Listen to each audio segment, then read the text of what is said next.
Digital exclusive లో మనం చూస్తున్నాం. బెంగళూరులో 19 ఏళ్ల విద్యార్థిపై అత్యాచారం చేశారంటూ కూడా పోలీసులను ఆశ్రయించిన సంగతి మనందరికీ తెలిసిందే. ఇందులో ఇప్పుడు కీలక మలుపు చోటు చేసుకుందని చెప్పుకోవచ్చు. అయితే నిందితుడు ఎవరైతే ఉన్నారో అతను ఈ బాలిక పైన 19 ఏళ్ల యువతి పైన అలాగే ఒక జర్నలిస్ట్ పైన కూడా తిరిగి రివర్స్ లో కేసుని ఫైల్ చేయడం జరిగింది. డబ్బుల కోసం నన్ను బ్లాక్ మెయిల్ చేస్తున్నారు, డబ్బుల కోసం ఈ విధంగా నా దగ్గర నుంచి డబ్బులు ఆక్కోవడం కోసమే నా పైనే ఈ విధమైన ఆరోపణలు చేస్తున్నారు అంటూ కూడా యువతి పైన అలాగే ఒక జర్నలిస్ట్ పైన కూడా ఫిర్యాదు చేయడం జరిగింది. అసలు విషయంలోకి వెళ్తే బెంగళూరు నగరంలో సంచలనం సృష్టించిన 19 ఏళ్ల విద్యార్థిపై సామూహిక అత్యాచారం కేసు నమోదవడం మనందరికీ తెలిసిందే. ఈ కేసులో ప్రధాన నిందితుడిగా ఉన్న వ్యక్తి బాధితురాలతో పాటు ఓ జర్నలిస్ట్ పైన ఎదురు ఫిర్యాదు చేశాడు.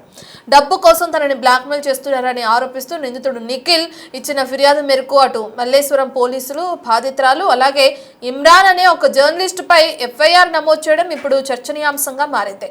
బాధితురాలు ఫిర్యాదు ఫిబ్రవరి 22న అత్యాచారం చేశారని అందింది. అయితే నిఖిల్ అనే వ్యక్తి 22 కన్నా ఒక రోజు ముందే 21వ తారీఖున పోలీసులను ఆశ్రయించాడు అని చెప్పి కూడా మనకి సమాచారం అందుతుంది. నిఖిల్ తన ఫిర్యాదులో అనేకమైన కీలక విషయాలు వెల్లడించడం జరిగింది. దాని ప్రకారమే ఇప్పుడు పోలీసులు లోతుగా దర్యాప్తు అనేది కొనసాగిస్తున్నారు. అయితే తను ఒక సెకండ్ హ్యాండ్ కార్ల వ్యాపారం చేస్తానని అలాగే ఒక ఏదైతే విల్లాను కూడా లీజుకు తీసుకుని దాన్ని రోజువారీ అద్దెకిస్తూ ఉంటాను, ఇదే నా జీవనం అని చెప్పి కూడా అతను పేర్కొన్నాడు. అయితే వాలంటైన్స్ డే రోజు కోసం తన స్నేహితుడు ఆ విల్లాని బుక్ చేసుకున్నాడని, తన పేరు డిక్సన్ అని కూడా అతను వెల్లడించడం జరిగింది. ఫిబ్రవరి 14 నుంచి 16 వరకు ఆ విల్లాని అతను బుక్ చేసుకున్నాడని కూడా అతను క్లియర్గా ఎఫ్ఐఆర్లో నమోదు చేయడం జరిగింది. పార్టీకి అతను తన ఫ్రెండ్ ఆహ్వానించడంతో తను కూడా పార్టీకి వెళ్ళానని, తన ఫ్రెండ్ లవర్ ఎవరైతే ఉన్నారో ఆ అమ్మాయి తనతో చనువుగా ఉండడానికి ప్రయత్నించిందని, ఈ కార్యక్రమంలో తాను ఒక షుగర్ బేబీని, తనకు ఒక షుగర్ డాడీ కావాలి ఎందుకంటే నాకు ఆర్థికపరమైన ఇబ్బందులు ఉన్నాయి కుటుంబంలో వెల్లడించింది. సో తర్వాత నేను తను డ్రాప్ చేసేసాను, అంతకుమించి ఏం జరగలేదని వ్యక్తి కంప్లైంట్ ఇవ్వడం జరిగింది. కొన్ని రోజుల తర్వాత జర్నలిస్ట్ కాల్ చేసి నన్ను బ్లాక్మెయిల్ కి గురి చేశాడు, డబ్బు ఇవ్వకపోతే ఊరుకోనంటూ బెదిరింపులకు పాల్పడ్డాడు. సో దీని ప్రకారం నేను పోలీసులను ఆశ్రయించానని చెప్పి కూడా తన ఎఫ్ఐఆర్ లో నమోదు చేశాడు. మరి 2 కోణాల్లో దర్యాప్తు అనేది కొనసాగుతుంది. ఇక్కడ వరకు వచ్చిన దర్యాప్తు అనే డీటెయిల్స్ అందించడానికి ఢిల్లీ నుంచి మా ప్రతినిధి శివ అందుబాటులో ఉన్నారు. శివ, మనం చూస్తున్నాం యువతి అత్యాచారం చేయబడ్డానని ఫిర్యాదు చేసింది. అయితే నిందితుడు ఎవరున్నారో అతను ఒక ఇమ్రాన్ అనే జర్నలిస్ట్ అలాగే యువతి ఇద్దరు కూడా నన్ను బ్లాక్మెయిల్ చేశారు, ఇదంతా డబ్బు కోసం ఆడుతున్న నాటకం అని చెప్పి కూడా ఫిర్యాదు చేశారు. 2 కోణాల్లో దర్యాప్తు చేస్తున్న పోలీసులు ఎటువంటి విషయాలు తెరపైకి తీసుకొస్తున్నారు అనుకోవచ్చు. అసలు ఈ కేసు ఎక్కడి వరకు వచ్చింది దర్యాప్తు శివ? బెంగళూరు గ్యాంగ్ రేప్ కేసులో పెద్ద దృష్టి నెలకొంది. బాధితులతో పాటు జర్నలిస్ట్ పై నిందితుడు ఆరోపణలు ఎవరైతే ఎదుర్కొంటున్నారో అతను ఫిర్యాదు చేశారు. అంటే డబ్బుల కోసమే తనను బ్లాక్ మెయిల్ చేశారని ప్రధానంగా అతను ఆరోపిస్తున్నారు. అంటే డ్రగ్స్ ఇచ్చి అత్యాచారం చేశారంటూ యువతి గతంలోనే పోలీసులు ఫిర్యాదు చేసింది. అంటే వ్యాలంటైన్స్ విల్లా పార్టీలో తనపై అత్యాచారం చేశారంటూ కూడా తనని నిందితుడు ఆరోపణలు ఎదుర్కొంటున్న వ్యక్తి పైన బాధితురాలు ఫిర్యాదు చేసింది. అంటే 22న పోలీసులకు ఫిర్యాదు చేసింది యువతి. స్టూడెంట్ ఫిర్యాదుతో డిక్సన్ నిఖిల్ పై కేసులు కూడా నమోదు చేశారు. అంటే అంతకు ముందు రోజు 22వ తేదీన బాధితురాలు ఫిర్యాదు చేసింది. ఏదైతే తనపైన అత్యాచారం చేశారు, డ్రగ్స్ అని ఏదైతే ఆరోపణలు చేస్తుందో ఆ మహిళ పైన ముందు రోజే ఆరోపణలు ఎదుర్కొంటున్న మరొక నిందితుడు పోలీసులకు ముందు రోజే ఫిర్యాదు చేశారు. తనని బ్లాక్మెయిల్ చేస్తున్నారు, బ్లాక్మెయిల్ చేసి డబ్బులు ఇవ్వకపోతే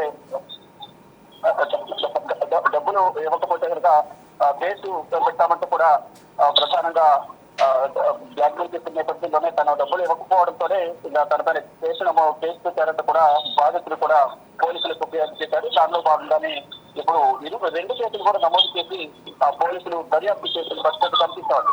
కొత్తగా చూస్తుంటే ఈ వివాదం అనేది ప్రధానంగా 2 కేసులు వివిధ కోణాల్లో పోలీసులు దర్యాప్తు చేస్తూ ఉంటారు. అయితే ఇప్పుడు ప్రధానంగా ఈ కేసును గతంలో కూడా కనిపించాం. అయితే మహిళల పైన అత్యాచారానికి పాల్పడటం కానీ, మరోవైపు ఇటు మహిళలు కూడా కోపాన్ని తీసుకునేందుకు ఎదుటి వారి పైన పవదిస్తున్నటువంటి కేసులు బనాయిస్తున్నారనేది గతంలో కూడా గత కొన్ని పరిణామాలను చూసాం. ఇప్పుడు కూడా అటువంటి ఘటనలే పునరావృతమవుతున్నాయి. మహిళలు తనకు నచ్చిన వారి పైన తమకు డబ్బులు ఇవ్వని వారి పైన గతంలో కూడా కేసులు నమోదు చేశారు. దానికి తర్వాత విచారించిన తర్వాత అవి కూడా బోటకపు కేసులు అనేవి కూడా గతంలో పోలీసులు లిఖి చేశారు. ఇప్పుడు కూడా ఇది నిజంగానే తను అత్యాచారం చేశారా లేకపోతే ఈ అమ్మాయి బ్లాక్మెయిల్ చేస్తుందా అనుకోవడంలో 2 కోణాల్లో కూడా పోలీసులు కేసు నమోదు చేసి దర్యాప్తు అయితే కొనసాగిస్తున్నారు. అంటే తన డబ్బుల కోసమే తనను టార్గెట్ పెట్టారంటూ కూడా యువతితో పాటు మరొకరి పైన బాధితులు అంటే ఎవరో ఆరోపణలు చెబుతున్న అతను కంప్లైంట్ చేశారు. డబ్బులు ఇవ్వకపోతే పరువు తీస్తామని బెదిరించారని, డబ్బులు ఇవ్వకపోవడంతోనే తనపై అత్యాచారం చేస్తూ పెట్టారంటూ కూడా బాధితులు పోలీసులకు ఫిర్యాదు చేశారు. ఫిబ్రవరి 14న వ్యాలెంట్ డే పార్టీ కోసం జిల్లాను బుక్ చేస్తున్నారు. 2 కేసులపై కూడా పోలీసులు లోతైన దర్యాప్తు కొనసాగిస్తున్నారు. అంటే దీంట్లో కొసమెరుపు ఒక జర్నలిస్ట్ కూడా ఉండటం దీనిలో కొసమెరుపు కనిపిస్తోంది. ఆ జర్నలిస్ట్ ఎవరు, ఏంటి, ఎందుకు తను ఆ మహిళ వెనుక ఉండి నాటకం ఆడిస్తున్నారు, నిజంగానే అత్యాచారం జరిగిందా లేదా డబ్బుల కోసం అతను బ్లాక్మెయిల్ చేస్తున్నారా, ఇలా అనేక కోణాల్లో పోలీసులు అయితే కేసు నమోదు చేసి దర్యాప్తు చేస్తున్నారు. శివ, జర్నలిస్ట్ ఇమ్రాన్ అనే వ్యక్తి పాత్ర కూడా ఉంది అని చెప్పి తెలియచేయడం మనం చూస్తున్నాం. తన వర్షన్ ఏ విధంగా ఉంది? నిజంగానే తన బెదిరింపులకు పాల్పడ్డా? తను బెదిరింపులకు పాల్పడినట్టు ఆరోపణ చెప్పుకుంటున్న వ్యక్తి చెప్తున్నారు. తను ఎటువంటి బెదిరింపులకు పాల్పడలేదంటూ కూడా జర్నలిస్ట్ చెప్తూ ఉన్నారు. అంటే ఏది నిజం ఏంటి అనేది కూడా పోలీసులు అయితే 2 కేసులు కూడా నమోదు చేశారు. ఏదైతే బాధితురాలు తనపై అత్యాచారం జరిగిందంటూ కూడా బాధితులు ఎవరైతే ఫిర్యాదు చేసిందో ఒక రోజు ముందే తనను బెదిరిస్తున్నారు, బ్లాక్మెయిల్ చేస్తున్నారంటూ కూడా ఆరోపణలు చెప్పుకుంటున్న వ్యక్తి ఫిర్యాదు చేశారు. ఈ నేపథ్యంలోనే దీనిలో ఎవరిది వాస్తవం ఎవరిది అవాస్తవం అనేది తెలిసేందుకే పోలీసులు కేసు నమోదు చేసి దర్యాప్తు చేస్తున్నారు. మరోవైపు వారి కాల్ రికార్డ్స్ కానీ, వాట్సాప్ చాటింగ్, మరోవైపు కుటుంబ సభ్యులు కూడా ఇటు ఎవరైతే తనపై అత్యాచారం చేశారంటున్న మహిళ కానీ, బాధితురాలు కానీ, మరోవైపు జర్నలిస్టు, మరోవైపు ఈ ఆరోపణలు చెప్పుకుంటున్న వ్యక్తి, వీరందరికి సంబంధించిన ఫ్యామిలీస్ కూడా విచారించేందుకు సిద్ధమైనట్టు తెలుస్తుంది. ఇటు ఫోన్ సంభాషణలు కూడా, 8 ఫోన్ సంభాషణలు, ఎవరైతే జర్నలిస్ట్ ఫోన్ సంభాషణలు కానీ, చాటింగ్లు కానీ, ప్రతి ఒక్కరు కూడా ఆర్థిక లావాదేవీలకు సంబంధించిన ట్రాన్సాక్షన్స్ కానీ ఇవన్నీ కూడా సేకరించి లోతైన దర్యాప్తు కొనసాగిస్తున్నారు. ఎవరు అబద్ధబాధినా కఠినమైన చర్యలు తీసుకుంటామంటూ కూడా పోలీసులు ఇప్పటికే వారందరికీ కూడా తెలిసినట్టుగా తెలుస్తూ ఉంది. Right, thank you Shiva.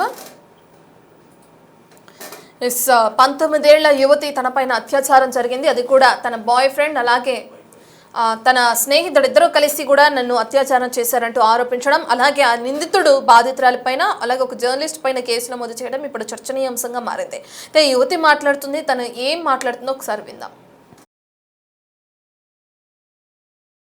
Dixon, both of them are at fault. I'm standing up because I think I need justice and I think I deserve justice because I'm not the only girl who they have done this to. First of all, Dixon made me fall in love with him. He trapped me. He called me every day, texted me every day, and I have the whole call history with me. He made me love him, made me go to that villa, and both of them did things to me. Where is the villa? The villa is in Jaipur. It's called Rex Villa, and they do this to multiple people. And there was another girl with me too. There were multiple girls, right? Nobody's ready to stand up, so I'm gonna do it today. So first of all, they give girls pills, they mix it in the water, they forcefully give it in the mouth, and I don't exactly know what pill that is. It's something pink color, and I felt really dizzy. I felt really off and weird. And Dixon took me to the room downstairs because I remember fully clearly. And then Nikhil followed him behind. There was Nikhil, Dixon, and me. Dixon starts doing things to me which I'm not comfortable with. I keep telling him to take Nikhil out of the room, but he does not.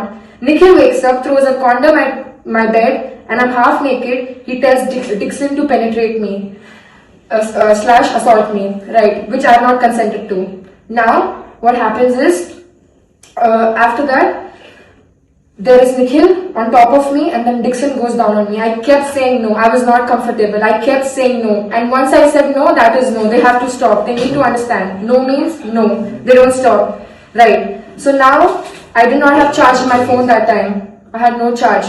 So, I was frozen. You do not expect a victim to act normal after what happened. I was in a state where I could not think properly or straight. And I told him to drop me home halfway through. I did that, yes. He's claiming that there's a dashboard where the whole video is recorded, where I'm asking him to be my sugar daddy.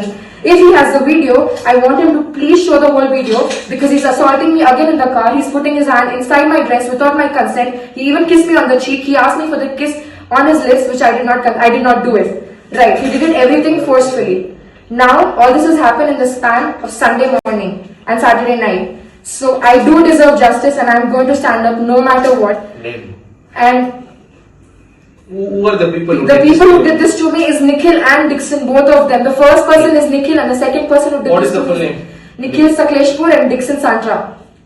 Where are they from? They are, Dixon is originally a Bengali, but he stays in Bellandur, and Nikhilesh, I really don't know where is he from, but he is from Malleshwaram in Bangalore. And how old is Nikhil? Nikhil is 35 years old, and 34 or 35, and Dixon is 21 years old. Okay. Yeah. So how do you know Dixon? I know Dixon because he's an influencer. He texted me first asking for a photo shoot, and they tried to like rape me and everything, and like I know him because he's texted me and I replied, I liked him, it's mutual, I'm a teenager, feelings attract. He made me like him. He forcefully made me like him. There was nothing to make me like him.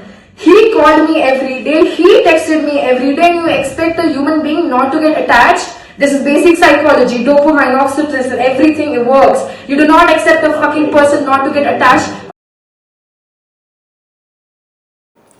Yes Nikhil అనే వ్యక్తి తనపై అత్యాచారం చేశారు తన boy friend డిక్సన్తో కలిసి అని చెప్పి బాధితురాలు ఆరోపిస్తుంది.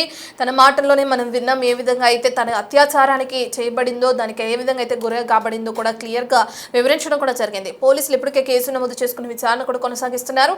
నిజంగా అత్యాచారం చేయబడిందా, లేదంటే ఎవరైతే నిఖిల్ ఇచ్చిన ఫిర్యాదు ఆధారంగా ఏమి చేయకుండానే బెదిరింపులకు పాల్పడ్డారా, అసలు ఈ మొత్తం ఉదాంతంలో జర్నలిస్ట్ పాత్ర ఎంతవరకు ఉంది, ఈ కోణంలో కూడా పోలీసులు ఇప్పటికే దర్యాప్తుని ముమ్మరం చేశారు. మరి కొన్ని రోజుల్లో దీనికి సంబంధించిన పూర్తి డీటెయిల్స్ తెలిసే అవకాశం కనిపిస్తుంది.